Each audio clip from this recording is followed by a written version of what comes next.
இல்லைங்க, கண்டிப்பாக அமித்ஷாவை எடப்பாடி சந்திச்சு பேசுனதுல ஒன்றுபட்ட அதிமுக உருவாவது குறித்து தான் பேசியிருக்கிறார்கள். அதிலெல்லாம் சந்தேகமே வேணாம். இல்லைன்னு சொன்னால் நமக்கு அரசியல் தெரியலன்னு அர்த்தம், இல்லை நம்ம போய் பேசுகிறோம்னா நிச்சயமாக அது அதிமுக ஒற்றுமையை பற்றி தான் அவர்கள் பேசியிருக்கிறார்கள். அதில் சந்தேகமே இல்லை. ஆனால் எடப்பாடி என்ன சொன்னார், அமித்ஷா அதுக்கு என்ன பதில் சொன்னார், அமித்ஷா என்ன கேட்டார், எடப்பாடி என்ன பதில் சொன்னார்ன்றதுக்கு அதிகாரப்பூர்வமாக நம்மகிட்ட எந்த தகவலுமே இல்லை. எல்லாம் ஹேஷியமாக தான் இருக்குது. எல்லாரும் அவங்களுக்கு பிடிச்சதை பேசுகிறாங்க, நான் உட்பட. ஒரு லாஜிக்கலாக தான் நான் பேச முடியுமே தவிர ஆக்சுவலாக என்ன நடந்தது நமக்கு தெரியாது. ஆனால் கண்டிப்பாக அமித்ஷாவை எடப்பாடி சந்தித்து பேசியது என்பது அதிமுகவுடைய ஒற்றுமை சம்பந்தப்பட்ட விஷயம். அதில் எந்த சந்தேகம் வேணாம். பிரிந்தவர்களை ஒன்றுபடுத்த வேண்டும். ஓபிஎஸ், டிடிவி இவங்க 2 பேரும் சசிகலா லிஸ்ட்லேயே கிடையாது.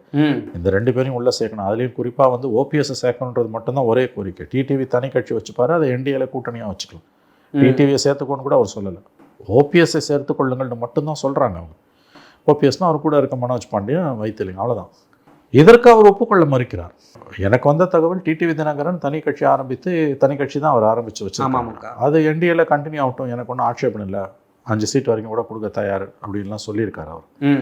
பட் ஓபிஎஸ்ஸை சேர்த்துக்கொள்ள மாட்டேன்றார். பிரச்சனையே ஓபிஎஸ் தான், டிடிவி கூட கிடையாது. அதில் தான் இழுபறி நிற்குது. அநேகமாக டிசம்பரில் ஏதாவது மாற்றங்கள் வரலாம். அவர் எடப்பாடி கடைசி நேரத்தில் ஒப்புக்கொள்ளுவார் ஓபிஎஸ்ஸை சேர்த்துக்கொள்வதற்கும் டிடிவியோட கூட்டணி போவதற்கும் அப்படின்றது தான் வரக்கூடிய தகவல்களாக இருக்குது. மற்றபடி இதில் நம்ம இதை தாண்டி பேசுகிறதுக்கு எதுவும் இல்லை. உங்கள் அமித்ஷா அழைத்து தான் எடப்பாடி டெல்லி போயிருக்கிறார். அங்கே பேசப்பட்டது அதிமுகவில் பிரிந்தவர்கள் இந்த 2 பேரை உள்ளே சேர்க்கணும், குறிப்பாக ஓபிஎஸ்ஸை சேர்க்கணும், டிடிவி என்டிஏல வச்சுக்கணும். சசிகலா விஷயத்தில் தலையிட மாட்டோம். ஸோ